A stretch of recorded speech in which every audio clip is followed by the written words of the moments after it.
Bonjour à tous. Aujourd'hui j'avais envie de refaire une vidéo sur mes dessins du lycée, mais contrairement à la première on va pas du tout parler des dessins que je faisais pour les cours, de mes carnets d'observation et tout. Là on va regarder les dessins que je faisais vraiment pour moi, mes illustrations que je pouvais faire à 14, 15, 16 ans. J'avais un style de dessin qui n'a vraiment rien à voir avec ce que je peux faire aujourd'hui, donc ça va être assez marrant de regarder ça, de voir l'évolution. Et mais allons-y, c'est parti.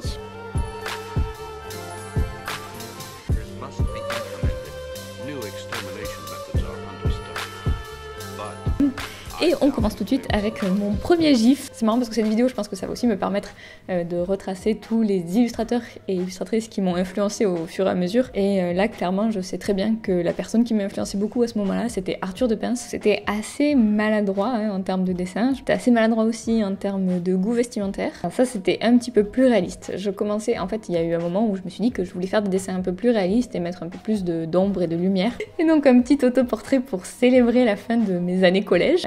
Ses pieds de qualité supérieure. Clairement une autre influence, c'était Marie Margot qui faisait des dessins, qui fait toujours des dessins d'ailleurs sur Instagram, vous pouvez la retrouver, mais elle a pas mal changé de style aussi. Et elle faisait des petits dessins mignons comme ça, très déformés, et ça j'ai voulu copier pendant un petit moment. Et une autre personne qui m'inspirait beaucoup à l'époque, c'était Laurel qui dessinait pour Spirou dans le 33 rue Carambole. Je sais pas pourquoi je faisais ça, mais très souvent dans mes dessins, il y a des mots random écrits, et ça va durer pendant toute la vidéo je pense. Et là typiquement il y a marqué campagne. L'idée c'était de faire une image qui soit un petit peu plus finie et de placer du texte dans mon image et tout, mais sauf que je mettais des mots tellement absurdes que c'est assez ridicule. Vraiment très bon goût, très joli. Après c'était il y a longtemps, c'était pas la mode, elle était pas pareille. Ça aussi j'ai eu du mal pendant longtemps avec cet endroit dans le visage là. Voilà, j'avais découvert la texture brique. Clairement les décors ça a jamais été ma passion, je me foulais pas trop sur ce genre de choses. Donc normalement à ce moment-là je suis en seconde, donc en seconde art appliqué. Et à partir de là je peux dessiner sur mon ordinateur que le week-end puisque la semaine je suis en internat.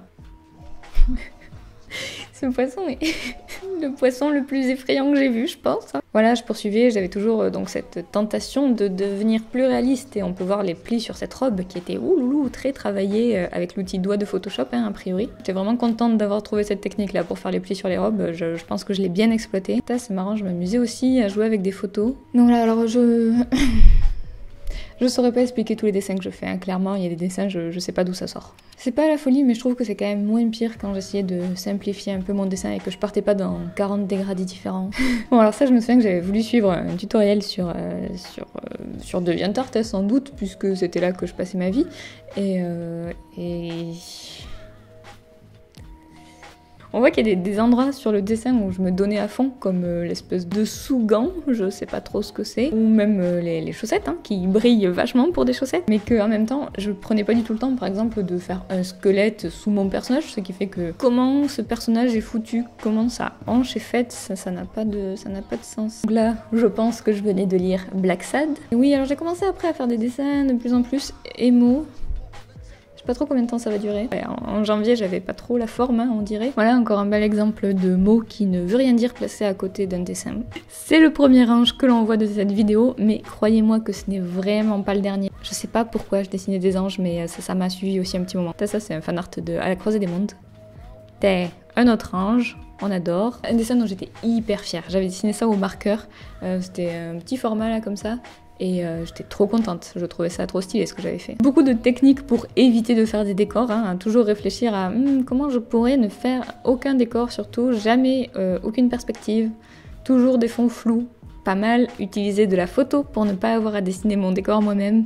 Après il faut bien reconnaître que j'essayais quand même de varier les styles, il n'y a pas franchement beaucoup de dessins qui se ressemblent. Ça c'est un petit autoportrait bien flatteur. C'est-à-dire qu'on avait beaucoup de travail en art appliqué, donc j'avais énormément de cernes. Ah oui, après les anges, j'ai eu une période un peu plus dark, vous allez voir qu'il y a beaucoup de dessins où il y a du sang. Si vous avez eu Photoshop 7, je pense que vous vous souvenez de ces brushes où vraiment c'était la folie. On avait un brush herbe qui permettait de faire une pelouse en 2 secondes, et vraiment une pelouse très réaliste comme on peut le constater sur ce dessin, mais aussi de dessiner des envols de papillons vraiment en un coup de pinceau, et j'ai exploité ces techniques au maximum.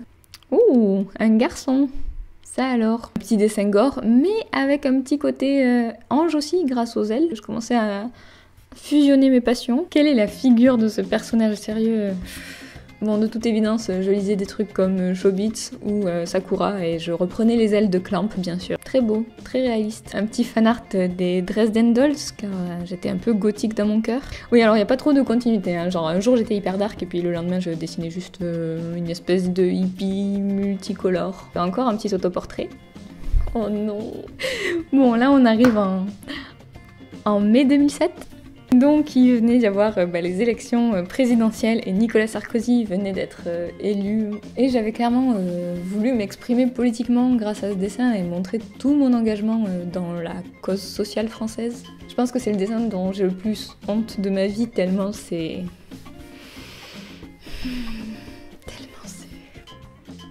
Et donc je me faisais mes propres smileys en fait, hein. C'est ça, là, tous ces personnages, c'est juste que je voulais faire mes propres smileys pour pouvoir les utiliser sur les forums que je créais avec mes amis.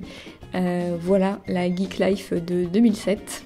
Petit couple de bons vieux émo, gothiques, mais un petit peu hippie aussi, hein. Petit dessin sanguignolant, ça faisait longtemps. Ah mais c'est aussi un ange. Oh là là, j'avais raté l'essentiel, c'est encore un ange. Voilà, c'était l'été, mais je n'oubliais pas d'être dark, avec du sang sur absolument tous les dessins. Très beau fauteuil. Prenons 5 secondes pour admirer quand même l'écartement entre les yeux, pour admirer l'idée du dessin même, hein, de dessiner un mec à lunettes dans des plumes qui volent. Incroyable. Je sais pas, franchement, en fait, c'est pas le niveau en dessin, genre j'étais petite, c'est normal que je dessinais pas très bien et tout, mais c'est vraiment le choix des sujets qui me tue quand je revois tout ça, c'est genre, mais pourquoi je dessinais ce genre de choses? Que je dessine des petits couples et tout, je trouve ça plutôt normal quand on a 14 ans, voilà, mais ce qui m'étonne plus, c'est quand je dessine tous les trucs, genre des fées, des anges, des trucs comme ça, je sais pas trop, j'arrive pas à me souvenir d'où ça vient. Je pense juste que c'était ce que je voyais sur internet, qui était à la mode à ce moment-là, c'est ce qu'on voyait sur DeviantArt, c'est ce qu'on voyait sur les forums et tout, et je pense que je voulais juste faire pareil. Mais je peux même pas dire que c'était quelque chose qui me plaisait vraiment, parce que j'en ai pas le souvenir. Oui, ça c'est vraiment mon dernier sujet de prédilection, mais qui lui est un petit peu resté, pour être honnête, c'est les filles en pyjama qui ne font rien. Petit fanart de Death Note, Naruto. Pire tête du monde. Un petit dessin un peu plus réaliste, je me souviens que j'avais décalqué le corps sur une photo de moi-même, à vrai dire, donc facile d'être réaliste quand on triche.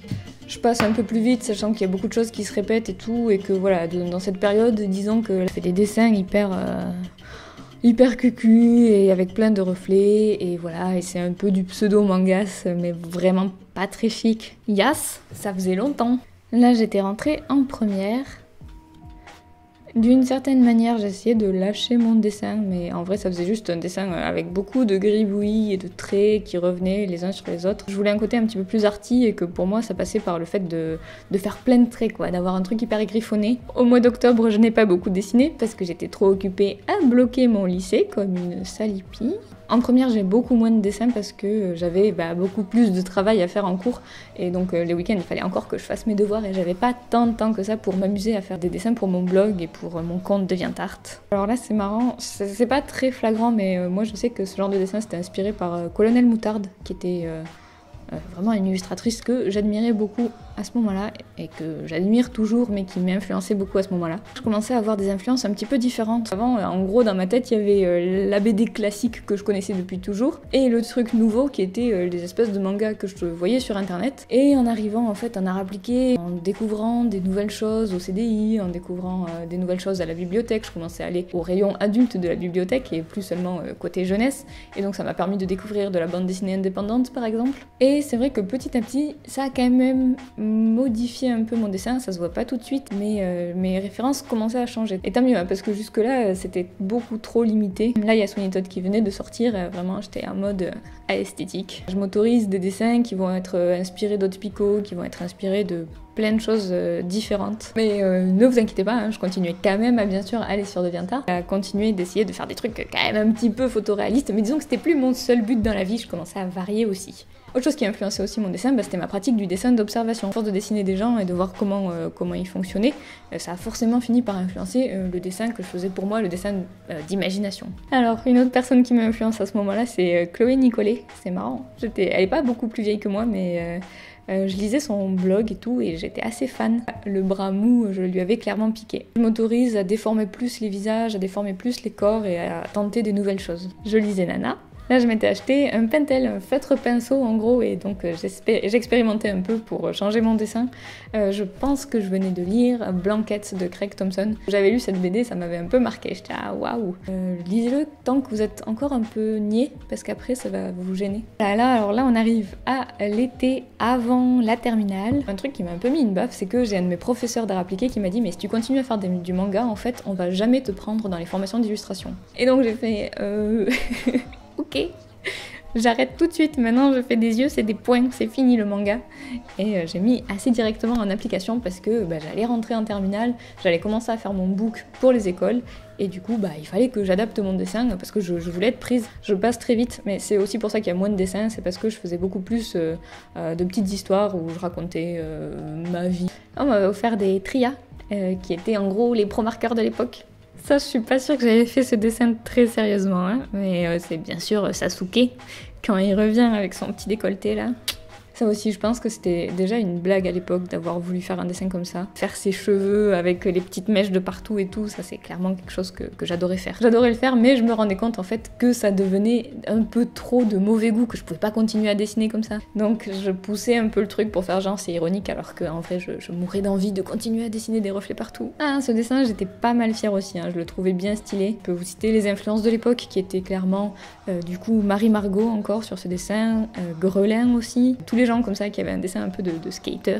Alors ça c'est un style de dessin qui apparaît au début terminal, beaucoup plus à base de tâches. C'est un style que j'imagine surtout être compatible avec ce qu'on va attendre de moi à Estienne, qui est un peu l'école de mes rêves pour après le bac. C'est assez marrant de voir genre vraiment d'un mois à l'autre comment j'ai pu changer radicalement d'orientation. Avant, je fais des dessins en mettant des petits brushes, en soignant mes petits reflets au truc près là, pour avoir un truc hyper lisse et brillant et fluo. Et tout à coup, je passe à ce style hyper jeunesse indé, bizarre et tordu. On était clairement pas sur de l'avant-garde non plus, mais c'était quand même beaucoup plus arty que ce que je pouvais faire 2 semaines plus tôt, quoi. C'est le truc que m'a dit le prof. Je me suis dit non, c'est bon, je change tout. Mais on a qu'à se faire un 10 years challenge en même temps.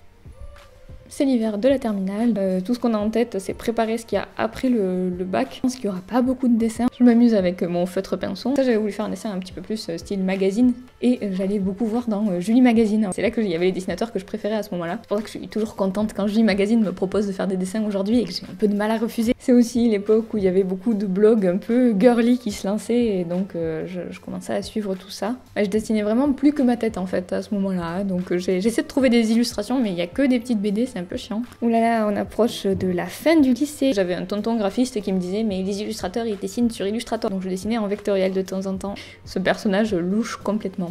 Là, je pense que j'étais influencée par Marguerite Sauvage. C'est bien parce que petit à petit je comprenais qu'il fallait quand même que j'épure à fond ce que je faisais. Que c'était hyper lourd quoi, tout ce que je faisais avant. Je commençais à tenir des petits carnets où je faisais juste des illustrations et pas seulement des bonhommes vite faits. Vraiment, je prenais le temps de prendre toute la page et de dessiner dans toute la page et de réfléchir plus en termes d'illustration. Et ça, c'est vraiment hyper important en fait, hein, parce que vous avez vu que en première, en seconde et tout, je faisais juste des bonhommes et après je mettais un truc derrière pour faire un espèce de fond. C'était agréable à faire, mais honnêtement, on apprend beaucoup plus si on se donne un cadre et qu'on se dit dans ce cadre il faut que je fasse un dessin qui fonctionne. C'était du crayon, c'était du stylo et tout.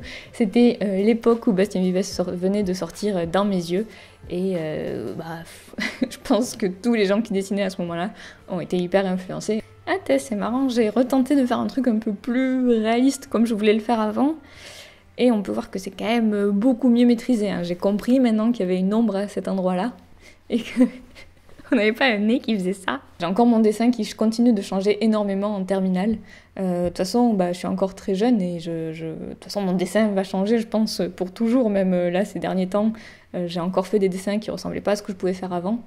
Et je trouve ça plutôt cool que d'avoir un dessin qui continue de bouger. Bon voilà, je pense qu'on a fait le tour de ces 3 années de dessin du lycée. Je faisais des dessins hyper kitsch, mais bon, ça va, j'étais jeune, j'étais un peu niaise. Et moi je garde quand même pas mal de tendresse pour tout ça parce que c'est un peu les moments où j'ai commencé à vraiment me construire, à me demander ce que j'aimais. C'est à ce moment-là que je me suis dit que j'allais me diriger vers une carrière qui aujourd'hui me rend bien heureuse. Donc après le dessin pour l'élection de Nicolas Sarkozy, j'essaie de pas me juger trop durement. Ça m'a fait bien rire de refaire tout ça. J'ai pensé à un truc, j'aimerais bien redessiner certains des dessins que j'ai vus dans cette vidéo. Peut-être que je ferai ça en live bientôt, je sais pas trop. Si vous voulez voir aussi mon évolution l'évolution après. Vous me dites, puisque après je suis partie à Estienne, que j'ai continué et tout ça, il y a quand même eu un petit temps entre le lycée et aujourd'hui. Donc on peut faire ça, on peut faire une vidéo tome 2 de mon évolution en dessin. Merci beaucoup d'avoir regardé cette vidéo. J'espère que ça n'a pas été trop intense parce que j'ai 1h40 de rush et que le montage risque d'être un petit peu dense. Et dans tous les cas, n'hésitez pas à me dire ce que vous en avez pensé. N'hésitez pas non plus à mettre un pouce bleu, à vous abonner, etc. Vous-même vous savez. Et puis on se revoit très vite. Salut!